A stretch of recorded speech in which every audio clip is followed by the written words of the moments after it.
الحمد لله وكفى وسلام على عباده الذين اصطفى وبعد. أعوذ بالله من الشيطان الرجيم. بسم الله الرحمن الرحيم.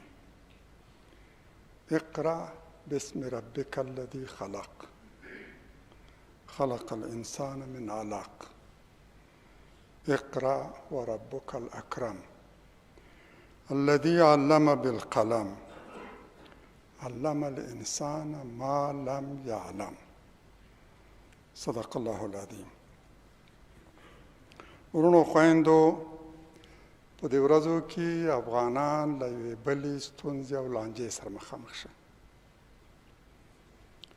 چې له کبله یې د امارت اسلامي په خلاف هم او د اسلام او اسلام پالو په ضد هم پراخ تبلیغات پیل شي. حکومت ژمنه کړې وه چې په راتلونکي کال کې د حمل میاشتې پیل کې به ټول ښوونځي پرانیستل کېږي، د نجونو د ښوونځیو په شمول. هغه ورځ راورسېده، ټول ښوونځیو ته لاړل. ناڅاپي د خلکو د انتظار خلاف اعلان وشو چې جونې دي تر بل اعلان پر انتظار وکړي. په داسې حال کې چې هغوی خپلو ښوونځیو ته تللي وي. انتظار یې همدا و چې بس د ښوونځیو دروازې به پرانیستې ومومي، ولې داسې ونه شول. د اسلام دشمنانو له دې پیښې د اسلام او مسلمانانو په خلاف د پراخو تبلیغاتو په توګه استفاده وکړه. اجازه راکړئ چې لومړی د میرمنو د تعلیم په ارتباط د قرآن او سنت لارښوونې خپلې مخې ته کښېږدو او وګورو چې اسلام څه ویلي دي او غرب او غربپال له یوې خوا او له اسلام بې خبره کړۍ په دې اړه څه وایي. موږ دوه مشکله لرو، یو هغه چې له اسلام بې خبره دي او د اسلام په ارتباط فتواګانې ورکوي، او بل د اسلام نه پخلا کېدونکي دشمنان چې له هر فرصت په استفادې سره غواړي د اسلام په ضد تبلیغات وکړي او د خلکو ذهنونه مغشوش کړي.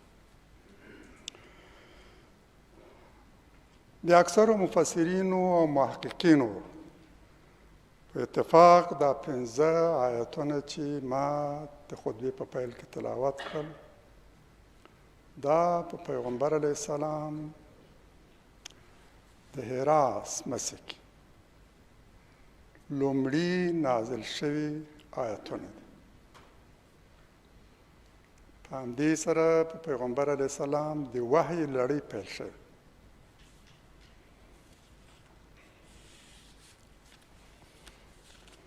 او دا ښیي چې ګواکې تر ټولو مهم مسله به همدا وي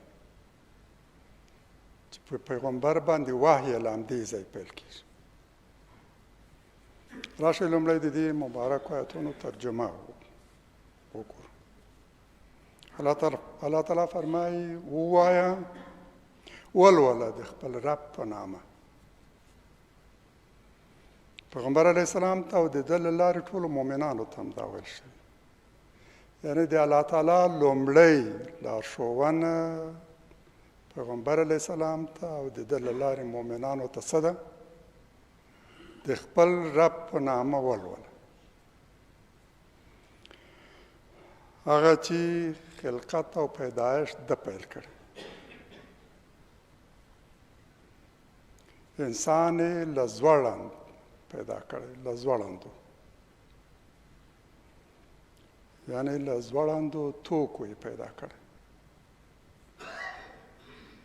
ولوله چې رب دې ډېر کریم دی،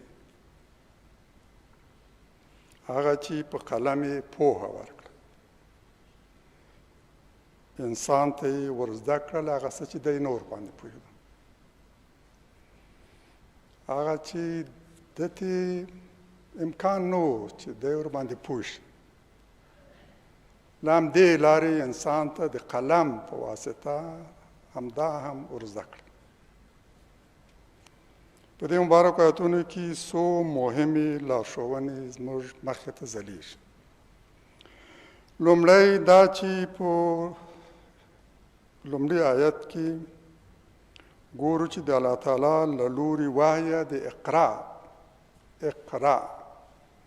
په لارښوونه پیل شوې. ولوله او دا ښیي چې د اسلام له نظره د لوست مقام څومره لوړ دی او الله تعالی دې ته څومره اهمیت او ارزښت ورکړی. له خپل پیغمبر سره دغه لومړی وینا او کلام او وحی دا ده چې ولوله.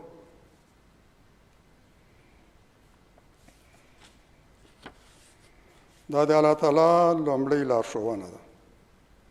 په همدې سره په پیغمبر علیه السلام د وحی سلسله پیل شوې ده. ورپسې وایي دا لوستل د خپل رب په نامه پیل کړه.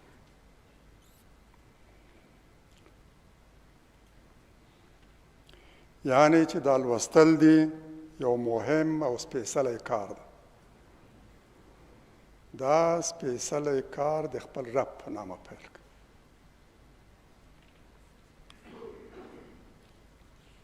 د خپل هغه رب په نامه چې د هر څه خالق دی، د هر څه پیدا کوونکی دی، ستا هم او د دې ټول عالم او مخلوقاتو هم هر څه هغه پیدا کړي.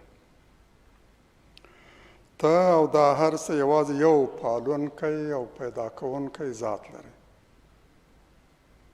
چې هم ستا رب دی او هم د ټولو نورو مخلوقاتو رب. په داسې حال کې چې په انسان د الله تعالی لومړی او ستره پیرزوینه د هغه پیدایښت دی. نورې ټولې پیرزوینې له دې نه بعد پیل کېږي. خپله د انسان پیدایښت لومړنۍ پیرزوینه ده. اما دا ولې تر دې وړاندې د لوست یادونه کېږي. یعنې چې په خپله د انسان پیدایښت دومره مهم نه دی لکه دا چې دی پوهی په لوست پوه شوی او د لوست له لارې د هغه نه یو پوه انسان جوړ شوی. تر ټولو مهمه مسله دا ده. لومړنی نعمت خو د الله تعالی د انسان په نسبت په خپله د انسان پیدایښت دی چې دی پیدا کړی. اما الله تعالی دا په دوم مقام کې یاد کړ. لومړی لوست ته اهمیت او ارزښت ورکړ. یعنی چې تر ټولو مهم کار دا ده چې یو پوه او عالم انسان په ځمکه کې پیدا شي. د همدې لپاره الله تعالی دا وحی په دې لارښوونه پیل کړې ده چې ولوله.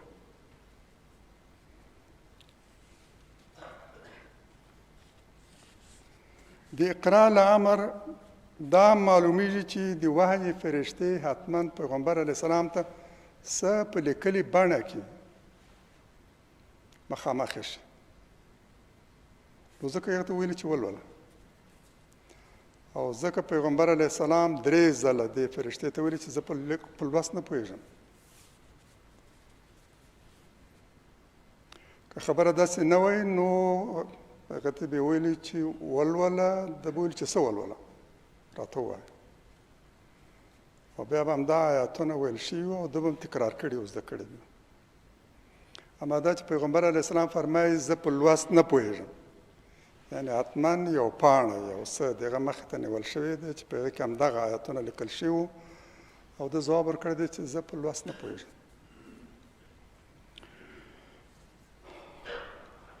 3 ځلې دا خبرې د فرشتې او د پیغمبر علیه السلام ترمنځ تکرار شوي او په پای کې بیا همدا آیاتونه ورته لوستل شوي ده تکرار کړي او حفظ کړي.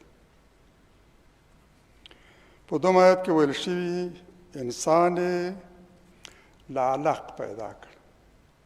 علق د علقې جمع ده، یعنې ځوړند توکی. ځینې مفسرین د دې په ارتباط څو توجیهات لري.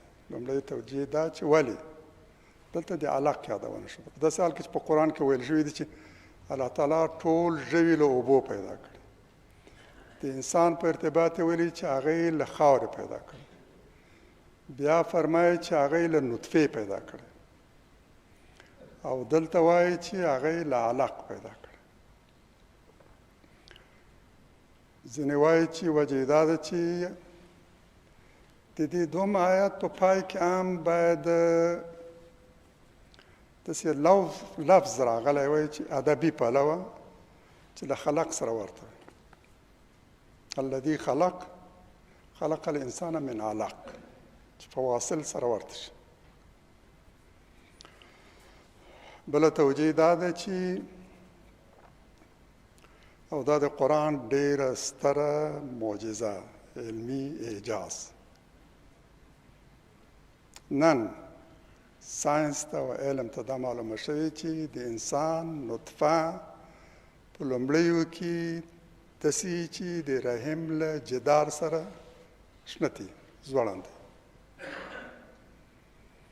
دا هغه مهال انسان ته معلومه شو چې د ځواک قوي میکروسکوپونو په ذریعه د انسان بطن لیدلی ده داخل،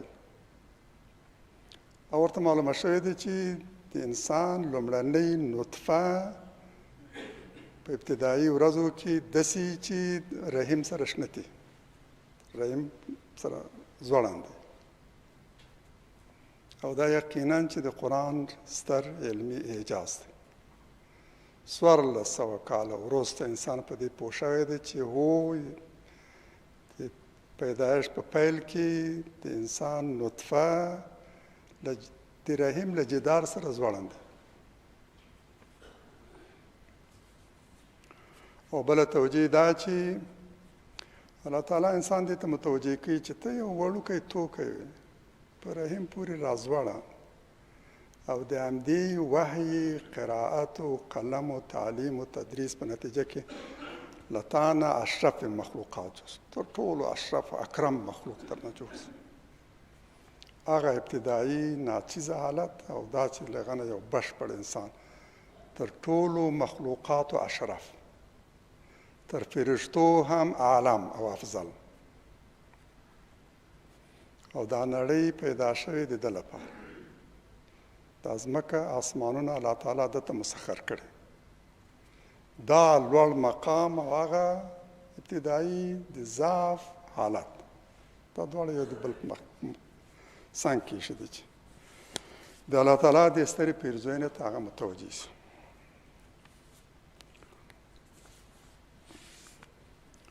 غوره توجیه همدا ده چې انسان هماغه ابتدایي حالت په دې کې بیان شوی چې د رحم سره راځوړند. په 3 او 4 آیتونو کې یو ځل بیا د اقرا لفظ تکرار شوی، او دا تکرار خپله د دې اهمیت ښیي، د لوست اهمیت په ګوته کوي. ابتدا کې هم اول آیت کې هم دغه، او وروسته بیا دا تکرار شوی.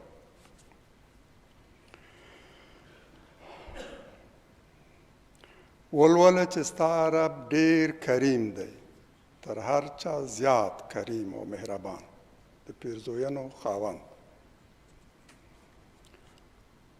یعنی دا د الله تعالی د کرم او پیرزوینې څرګنده نښه ده چې انسان له دغسې ځوړند توکي تر ټولو عالم او افضل مخلوق جوړ کړي، کامل او بشپړ انسان. انسان یوازینی مخلوق دی په دې ټول عالم، د عالم په ټولو مخلوقاتو کې یوازینی مخلوق ده چې هغه کولی شي د لوستلو له لارې څه زده کړي. له قلم نه د لیکلو وسیله جوړه کړي، په دې لیکلو سره هم خپل علم حفظ کړي، هم د خپلې حافظې سطح لوړه کړي، او هم د خپل علم نورو ته انتقال کړي، او هم د نورو له تجربو او علم مستفید شي. که دا قلم نه وای او انسان په لیک لوست نه پوهېدلی. په انسان کې دا ظرفیت او استعداد نه وی چې قلم د لیکلو د وسیلې په توګه وکاروي. خپل علم راغونډ کړي او ویې لیکي او راتلونکو نسلونو ته انتقال کړي. د هر چا علم به له خپله ځان د سره پاتې کېده. اما الله تعالی په ټولو مخلوقاتو کې انسان ته دا فضیلت ورکړی، دا وړتیا چې هغه کولی شي یو څه د قلم په نامه جوړ کړي، بیا د خپل مافي ضمیر ولیکي او د همدې لارې نه د خپل علم، پوهه، تجربه څه چې زده کړي دي دا نورو نسلونو ته انتقال کړي او د نورو له تجاربو او علم هم هغه ګټه واخلي، استفاده وکړي.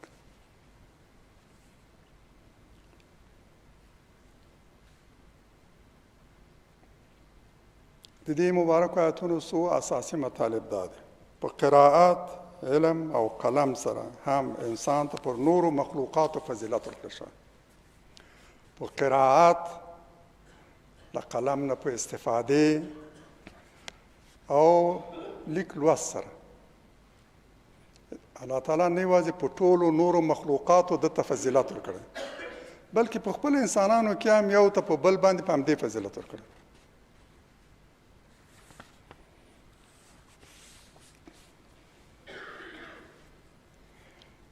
قلم د پوهې تر ټولو اغیزمنه وسیله ده او د همدې کبله الله تعالی خپلو لومړنیو آیتونو کې او په لومړي وحی کې همدغه څو خبرو مهمو مسایلو ته اشاره کړه.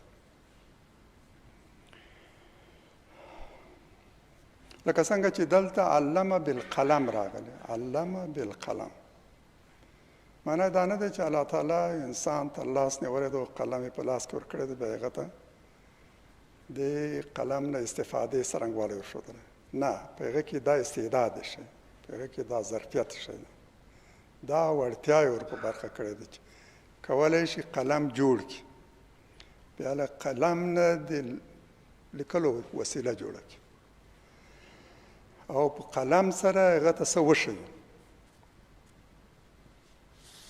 هماغسې دې ته ورته الفاظ په قرآن کې د ځینو نورو مسایلو په ارتباط هم راغلي.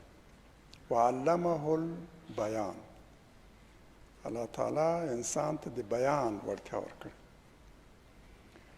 لکه په قلم سره چې هغه ته څه ښودلي، همدغسې هغه ته دا وړتیا او استعداد هم ورکړی چې کولی شي د خپل افکار، عقاید، نظریات، مافي ضمیر بیان کړی شي. دا هم د انسان یو امتیاز دی. د امتیاز او وړتیا په نورو مخلوقاتو کې نشته چې کولی شي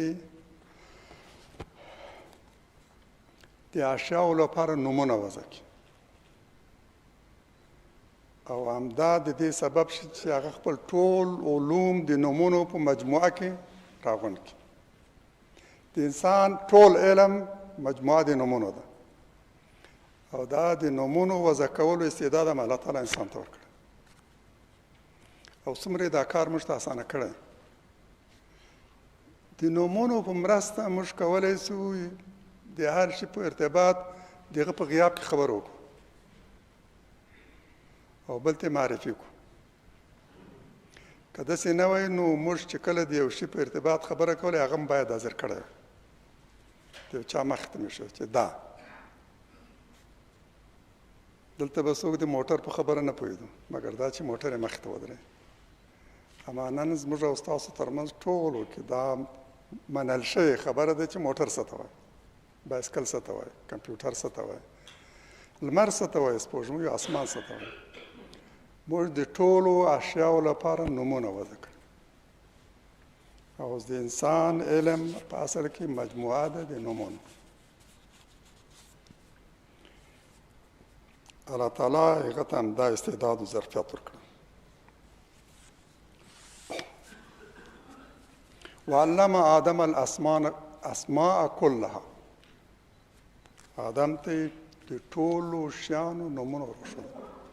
یعنی آدم علیه السلام ته او دغه اولاده ته دا توفیق ورکړی ده، دا استعداد او ظرفیت او وړتیا ورکړې ده چې کولی شي په اشیاو باندې نومونه وضع کړي. د هر څه لپاره یو خاص نوم لري. لکه څنګه چې علم الانسان بالقلم، انسان ته په قلم سره ور وښودل. دا نور هم همدغسې، یعنی د قلم جوړول او له هغه نه استفاده، د خپل افکار او عقایدو د لیکلو په ارتباط له هغه نه استفاده، دا وړتیا الله تعالی انسان ته ورکړې ده. سره له دې چې قرآن، لیک، لوست، قرائت قلم ته دومره لوی ارزښت ورکړی، دومره یې مهم ګڼل، لومړی وحی کې د دې یادونه کړې. اما متاسفانه زموږ په مخکنیو مدارسو کې قلم هېر شوی و، لیک لوست نه و. د دغو مخکنیو مدرسو څوک فارغ شوي دي نه په پښتو پوهېږي، نه په فارسي پوهېږي او نه هم په عربي. د عربي په صرف نحو به ډېر ښه پوهي، اما څو جملې او دعا و سلام هم نشي لیکلی. پښتو او فارسي لوستلی نشي، لیکلی نشي. او د لیکل به یې هم داسې چې د یو درېیم ټولګي او ماشوم سره مقایسه کېدلی نشي. دا ځکه چې لیکلو تر زیات اهتمام نه کېږي. هر څه فقط حفظ دی، هر څه فقط حفظ. په داسې حال کې چې الله تعالی څومره ارزښت ورکړی. لومړی کار چې باید سړی ورته تر ټولو زیات توجه اهتمام کړي همدغه، خپل ماشوم په لاس کې باید لومړی شی چې ورکړي هغه باید قلم وي. هغه باید په لیک لوست پوه شي. مدرسه کې، ښوونځي کې باید تر ټولو زیات اهتمام هم دې ته وشي.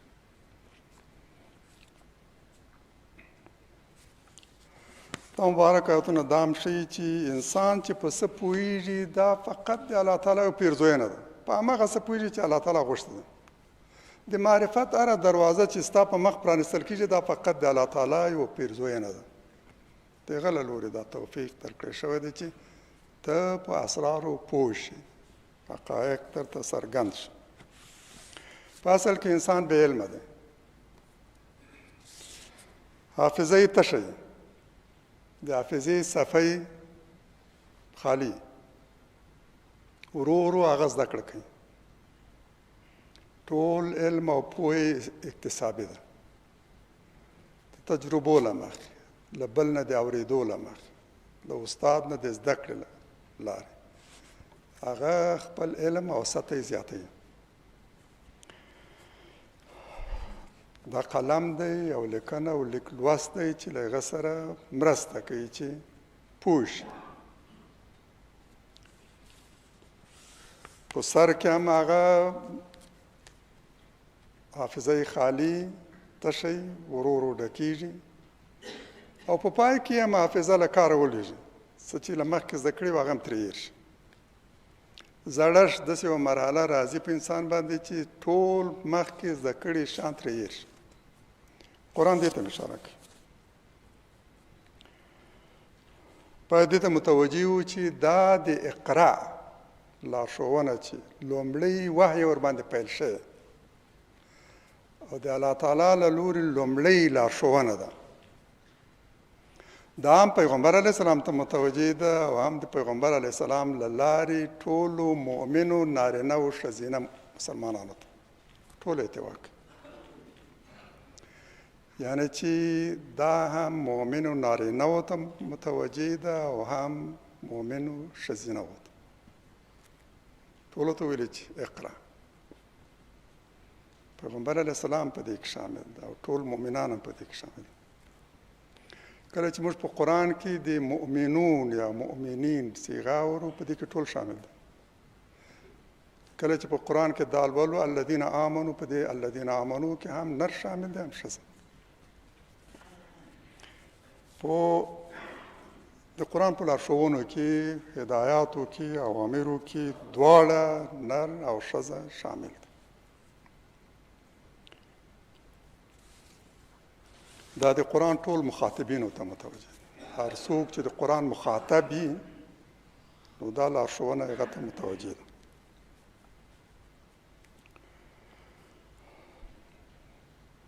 د اقرا معنا ولوله ده، انسان هغه مهال په لوستلو پوهېدی شي چې لیکل زده کړي. چې لیکل یې زده نه وي لوستل هم نشي کولی. دا دواړه سره تړلي دي. دا ځکه قرآن دا څو هغه یو ځای کې په دې 5 آیتونو کې راغلی. ولوله د الله تعالی په نامه سره هغه چې انسان یې پیدا کړی، انسان ته په قلم سره ښودنه کړې ده او له دې لارې په هغه څه پوه کړی چې له بلې لارې ورباندې پوهېدی نه شو. له نورو لارو په دغو علومو باندې هغه پوهېدلی نه شو. یوازینۍ لارې فقط همدغه ده.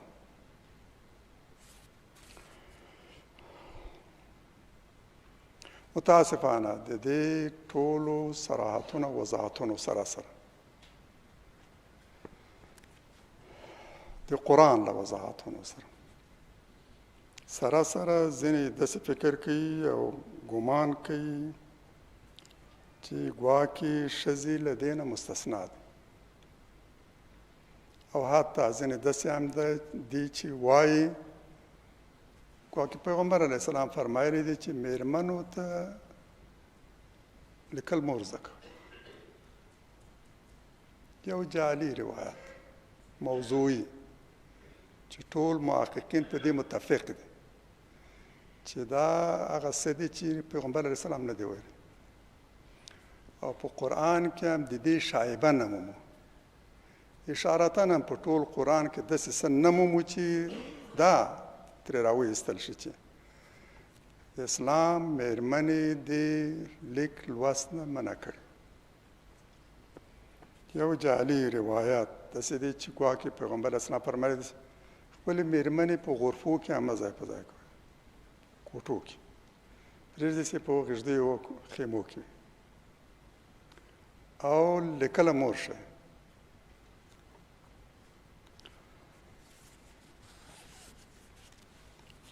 ټول محققین په دې باندې متفق دي چې دا جعل شوی ده، موضوعي ده، ضعیف نه، له ځانه جوړ شوی روایت. پیغمبر علیه السلام ته یو دروغجنه خبره منسوب شوې ده.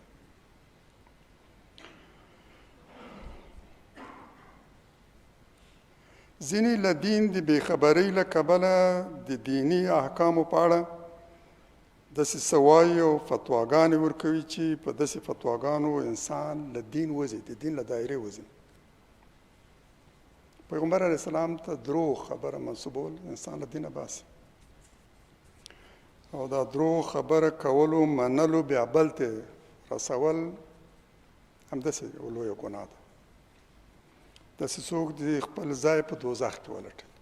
پیغمبر علیه السلام همداسې فرمایي چا چې ما ته داسې خبر منسوب کړه چې ما نه دی ویلی هغه د خپل ځای په جهنم کې ولټوي.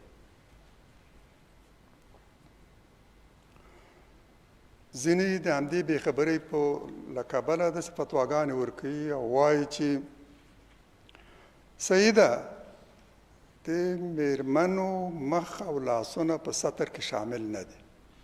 دا د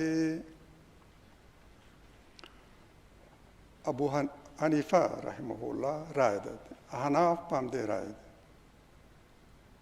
د میرمنو مخ او لاس په سطر حجاب کې شامل نه دي. په لمانځه کې هم د دې پټول ورته ضروري نه دي او د حج په موسم کې باید پټ نه کړي. همدغسې چې نارینه نشي کولی په حج کې خپل سر پټ کړي یا خپلې پښې داسې پټې کړي چې بیډۍ هم کې پټې شوي. میرمنې هم مکلف دي چې هغه به مخ نه پټوي او لاسونه به نه پټوي. دا خبره مني چې او د ده مذهب او امام هم دا خبره کوي، اما بیا به وایي چې خو کله چې د فتنې احتمال د فساد احتمال نو باید پټې کړي. ګواکې د دې لپاره ډېره ښه توجیه رایستلې ده چې که د فتنې احتمال وي نو په دې صورت کې ښځې مکلف دي چې خپل مخ او لاسونه پټ کړي. او دا یقینا داسې څه دي چې ګواکې څوک په دین کې له ځانه ساله وکړي. الله تعالی او دغه دین هم د نارینه جامه او څرنګوالی د حج په موسم کې هم او له حج نه بهر نورو حالاتو کې هم ټاکلي حدود یې ټاکلي دي. دا برخې د بدن باید پټې وي. معیار هم هماغه د حج لباس دی، د نارینه لپاره هم او د ښځینهو لپاره هم.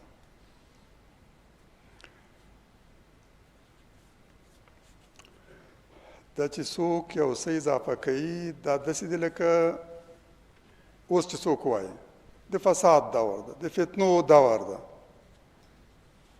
نو یا خو د ښځې حج ته نه ځي او که حج ته هم ځي طواف دې نه کوي، ځکه لکونو خلکو په منځ کې چې اوږه په اوږه روانې او مجبور مخ یې لوڅ او لاسونه یې هم بربند، دا د فتنې احتمال شته. او اوس دې ته په پام سره یا په دې څوک استدلال کوي او وایي چې مېرمنې دې نور حج ته نه ځي، د فتنې دور ده، د فساد احتمال شته، د ګناه خطر شته، حج ته دې نه ځي. او که حج ته هم ځي نو هلته طواف کې دې برخه نه اخلي. د خلکو په منځ کې طواف نه کوي. تر 2 میلیونه زیات انسانان راغونډ شوي او د یو واړه کور کعبې شاوخوا طواف کوي. په ډېر تکلیف سره هم خوځېدی شي، اوږه په اوږه سره لګېدلې سره شنه دي. نو یو څوک استدلال وکړي چې د فتنې دور دی، بس د دې لپاره چې له فساد و ګناه او فتنې نه مو ډډه کړې مېرمنې د نور طواف نه کوي. دا خبره کټ مټ همداسې لکه چې اوس څوک وایي د فتنې دور ده جومات ته د مېرمنې نه ځي، ځینې همداسې وایي، او د جمعې په لمانځه کې د شرکت نه کوي، د عید په لمانځه کې د شرکت نه کوي، او که شرکت هم کوي حتما به یې مخ پټ وي، لاسونه به یې پټ وي. دا له ځانه په دین کې څه علاوه کول دي. شریعت دا منع کړي، نه به څه په دین باندې اضافه کوي نه به څه ترې کموي. دین کامل او بشپړ دی او تزیین ته ضرورت نه لري، رنګولو ته ضرورت نه لري، څه اضافه کولو ته ضرورت نه لري، څه ترې کمولو ته ضرورت نه لري.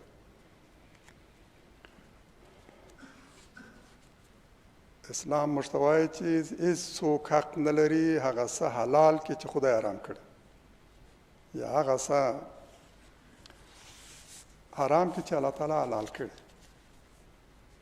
هېڅوک د حلال او د حرام په ارتباط فیصله نشي کولی. شریعت دا ټاکلي، حدود یې موږ ته مشخص کړي.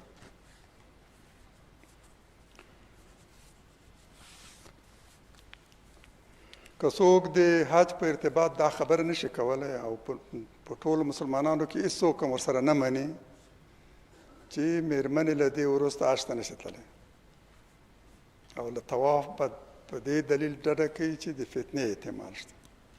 همداراز څوک دا حق نه لري چې ووایي د فتنې له کبله او له ویرې مېرمنې باید خپل مخ او لاسونه څرګند نه کړي.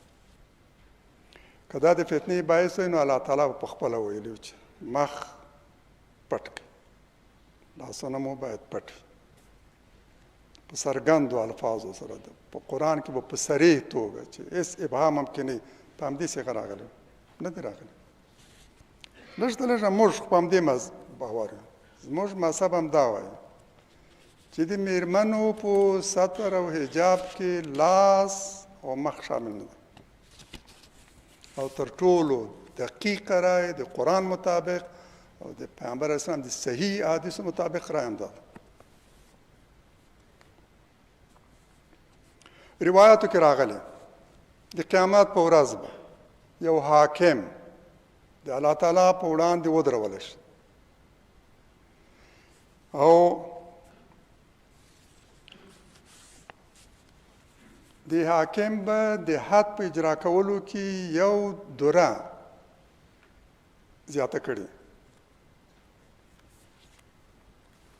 زیاته کړي او راکمه کړي دواړه یوه دوره یې راکمه کړي د 80 دورو په ځای 9 دورې وهلی د مجرم الله تعالی به ترې پوښتنه وکړي چې دا یوه دې ولې راکمه کړي هغه ستا په بندګانو د ترحم نه کول او الله تعالی ورته وایي چې ته زما په بندګانو تر ما هم ډېر مهربان یې او امر به وکړي چې دوزخ ته بوځه یوه دوره یې راکمه کړې او توجیه هم ورته لري د زړهسوي او د ترحم له کبله مې دا راکمه کړه خدایه ستا په بنده د ترحم لپاره مې دا کار کړی او الله تعالی به هغه جهنم ته لیږي بل به راولي او هغه به یوه دوره زیاته کړي پوښتنه به وکړي چې دا ولې یوه دوره دې زیاته کړې یو وار د دورې یو وار دې زیات کړی د 80 په ځای یو 80 دورې واله او هغه به وایي چې د دې لپاره چې هغه ستا له سرکشي او سرغړاوي اوسیان راوګرځوي او الله تعالی ورته وایي چې آیا ته تر ما ډېر غوره حکم یې فیصله کوونکی قاضي ما هغه پرېکړه کړې وه او تا یو پې اضافه کړې یعنې چې په اسلام کې نه څه زیاتول شته او نه کمول نه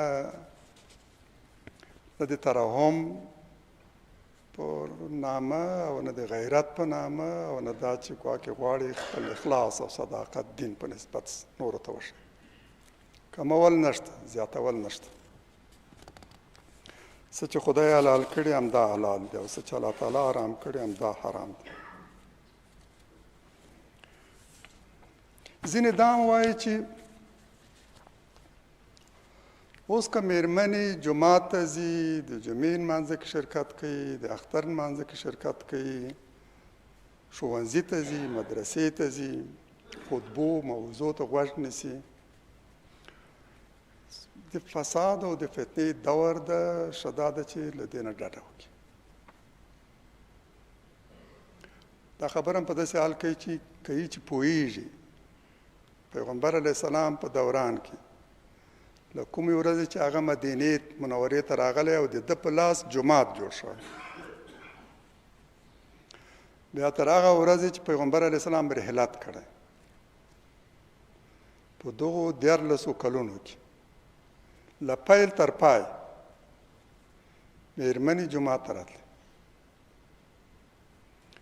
5 وخته لمونځونو کې هم شرکت کوي سهار ماسپښین مازدیګر ماښام ماخوستن په لمونځونو کې تیاره کې له کوره وتلې جومات ته راتلې په جمعه کې شرکت کول د جمعې لمونځونو کې هم شرکت کول د اختر لمونځونو کې هم شرکت کول حتی پیغمبر علیه السلام مېرمنو ته ویلي چې که څوک دا میاشتني هغه کامي حیض په حالت کې داد راشي لمانځه کې د شرکت نه کوي په یو ګوشه کې د ولاړې د اسانه دی وګوري په دعا کې د شریک شي او که څوک پړونه هم نه لري د خپلې خویندې نه دی پړونه یې قرض کړي پور کړي هغې دې واخلي یعنې حتما راشي او پیغمبر علیه السلام د آخري خطبې کې مهمې خطبې کې د حج په موسم کې حجة الوداع کې یو ځل بیا مسلمانانو ته چې ډېر مهم مسایل یې راخیستي د دې مهمو مسایلو په ضمن کې یوه خبر دا وه چې که ستاسو مېرمنو غوښتل جومات ته لاړ شي معنې کېږي یې دوی باندې مکلف نه دي مېرمنې جومات ته په تلو مکلف نه دي اما که هغوی غوښتل چې لاړ شي ممانعت یې مه کوه یعنې خپلې مېرمنې جومات ته له تلو مه منع کوئ جومات داسې ده لکه مدرسه صدر د اسلام کې جومات یوازې د لمانځه لپاره نه و مدرسه هم د روزنې مرکز هم د د ټولو مهمو مسایلو په ارتباط د مشورې او د پریکړې ځای مو.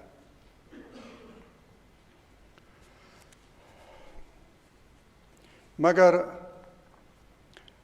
جومات ته تګ او خطبې اورېدل له دې نه څه توپیر لري چې یو نجلۍ لاړ شي د خپل استاد درس واوري؟ هېڅ توپیر نه لري. حقیقت هم دا ده. او په دې ارتباط چې خلک خوندي نه دي، فضا مسونه نه ده، امنیت نشته، که مېرمنې جومات ته ځي او له کوره وځي نو یا مدرسې ته ځي د سبق لپاره، نو کېدای شي د مفسدینو له لوري اذیت شي. دغو دوستانو به حتما قرآن لوستلی او په دې ارتباط د قرآن له څرګندې لارښوونې به هم خبر وي.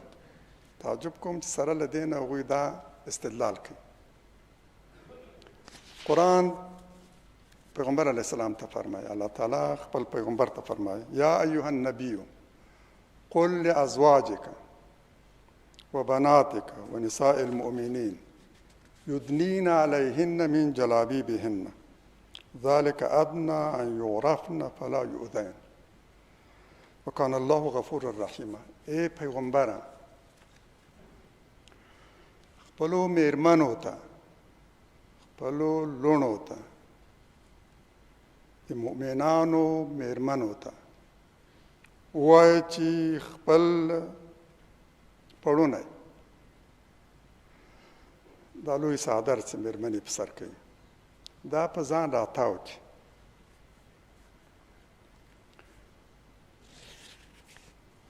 همدا د دې لپاره نږدې دی چې وپېژندلی شي چې دا عفیفي او پاکلمنې میرمنې دي چې څوک ورنه غلطه تمه ونه شي کولی، مفسدین یې اذیت نه کړي.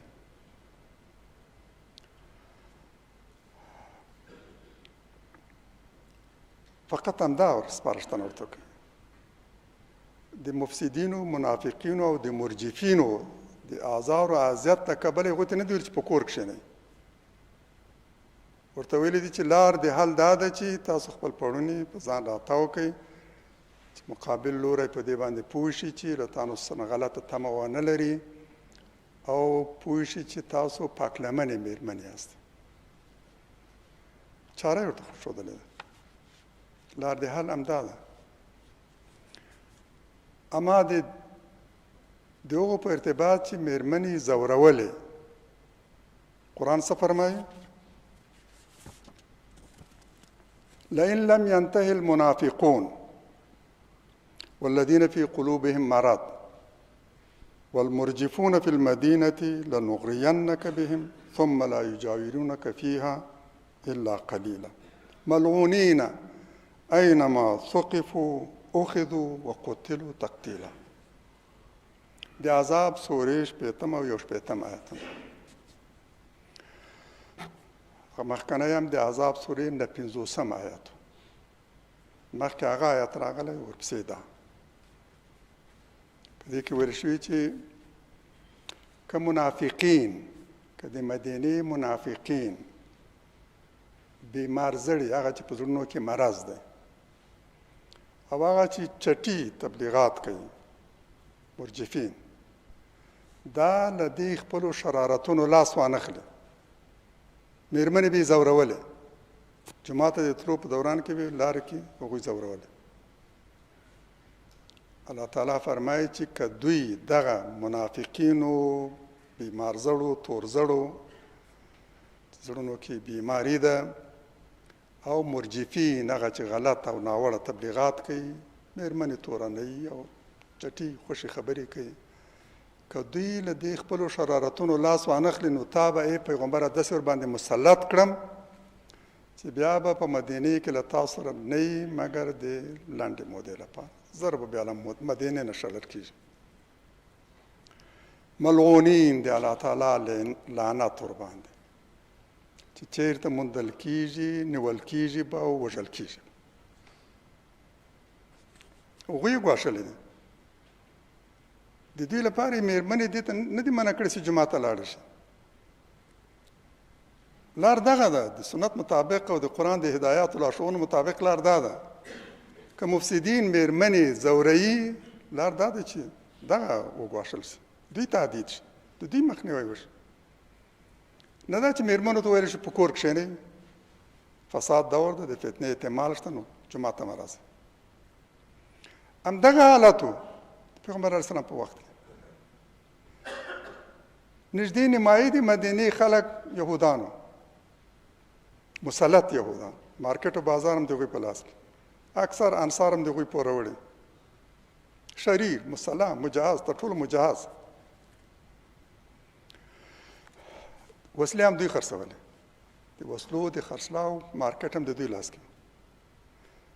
یهود لا په مدینه کې دي، منظم، مجهز. لویه برخه د مدینه هم د دوی په لاس کې، اقتصادي پلوه مسلط. یعنې داسې نه دي چې هغه کاملا یو اسلامي ټولنه شوې وه، او مېرمنې نه اذیت کېدلې، مفسدین نه وو. همدغسې د فتنو د فساد احتمالات هغه مهال هم وو. الله تعالی څه فرمایلي؟ لارښوونه څه وه؟ د قرآن د الله تعالی له لورې لارښوونه څه وه؟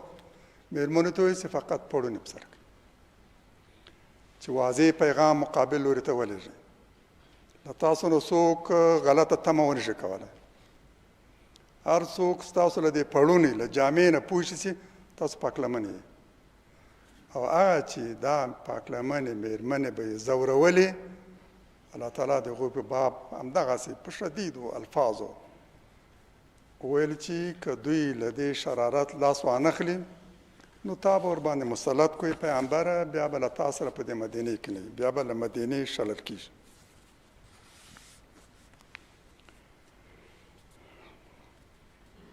ورونو خویندو، دا قطعا د توجیه وړ نه ده چې امارت اسلامي دا وعده کړې وه چې د هلکانو او نجونو ټول ښوونځي به پرانستل کېږي، خو ناڅاپي او په داسې حال کې چې نجونې هم ښوونځیو ته تللې وي، اعلان وشو چې د متوسطې او لیسې نجونې باید بل فرمان ته انتظار وکړي.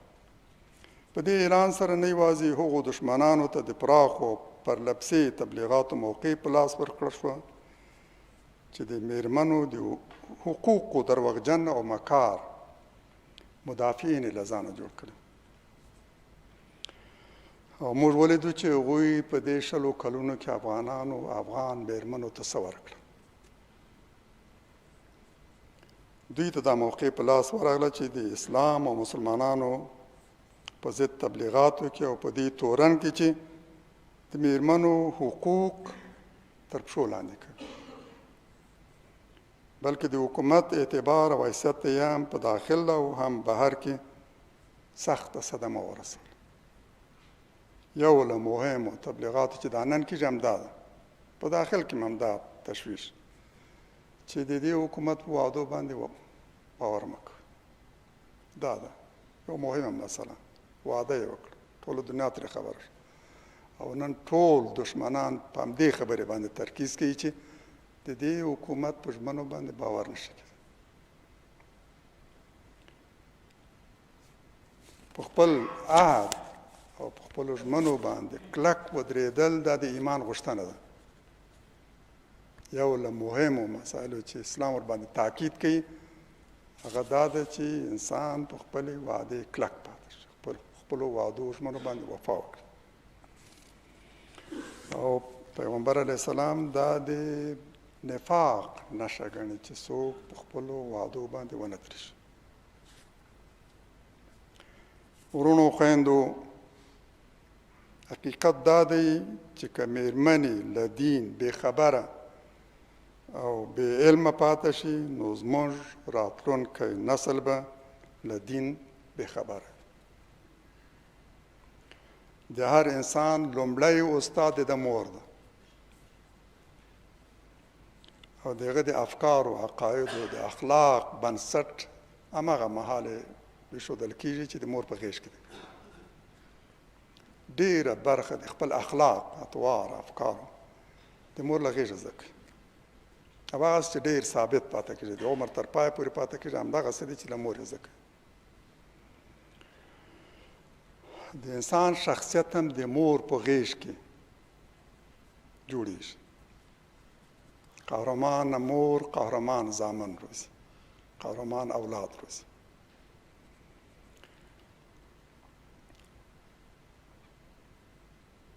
مؤمن شخصیت یوازې د مؤمنې مور په غېږ کې روزل کېدای شي. د رسول الله صلی الله علیه وسلم مېرمنې د نورو لپاره استادانې وې. د دین یوه لویه برخه د دوی له لارې موږ ته رارسېدله. په ځانګړې توګه د مېرمنو په ارتباط چې کوم لارښوونې دي، د دې لویه برخه د همدې پیغمبر علیه السلام د مېرمنو له لارې موږ ته رسېدله. له ډېرو یې په سلګونو احادیث روایت شوي دي او زموږ د احادیثو کتابونه ترې ډک دي. که مبالغه نه شي نو سړی ویلی شي چې تقریبا په هره یوه دوه صفحو کې به نو تاسو حتما دغسې یو روایت ومومئ چې پیغمبر علیه السلام له مېرمنې روایت شوی.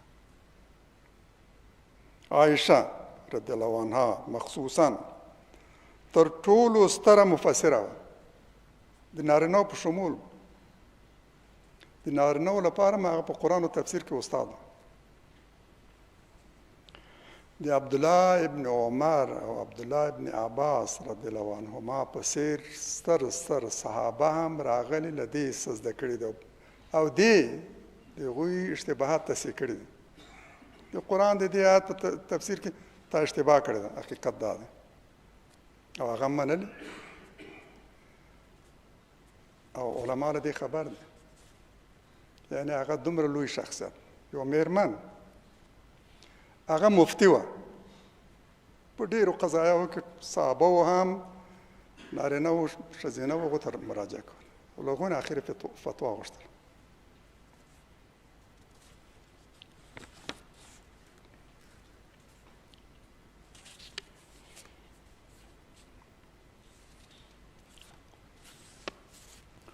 افغانان وایي منو چې د نجونو استادان دي مېرمنې په کار ده.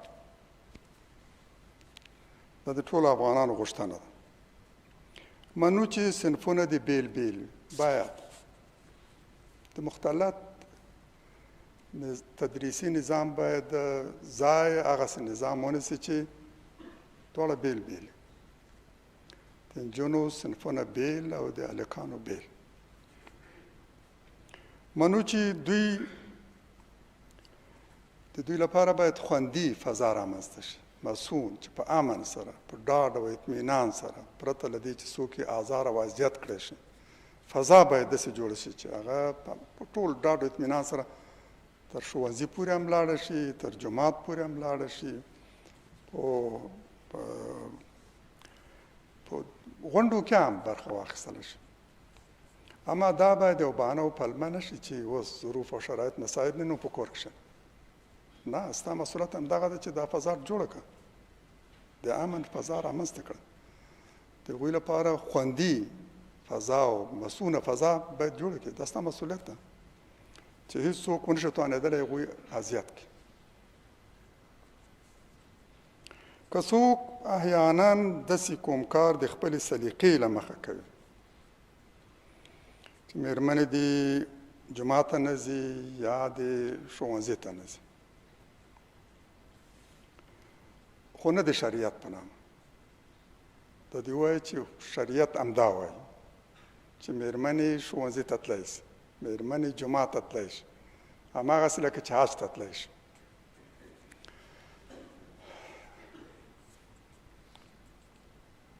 که داسې وشي نو لږ تر لږه اسلام او شریعت به په دې تورن نه وي چې هغه د نارینه او ښځې ترمنځ توپیر کوي، تبعیض کوي او مېرمنې له خپلو انساني او اسلامي حقوقو محروم کړي.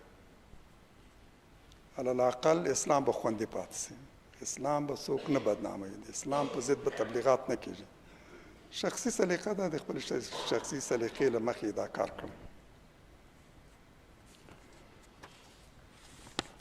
آخري مشوره مې د امارت اسلامي مسؤلینو ته دا ده چې داسې مه کوئ چې سبا خلک ووایي حکومت د بهرنیو د فشارونو په نتیجه کې د ښوونځیو دروازې د نجونو په مخ پرانیستل. تر دې وړاندې هغوی دا دروازې تړلې ساتلې، اما بهرنی فشار د دې باعث و چې دوی مجبور شي دروازې پرانیسي.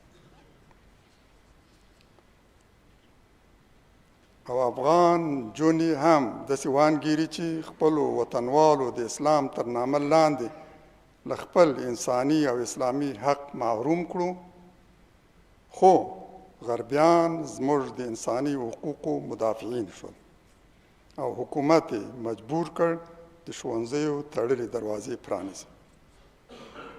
دا به یقینا لویه اشتباه او له اسلام او راتلونکي نسل سره ستره جفا. سبحانك اللهم وبحمدك نشهد ان لا اله الا انت نستغفرك ونتوب اليك.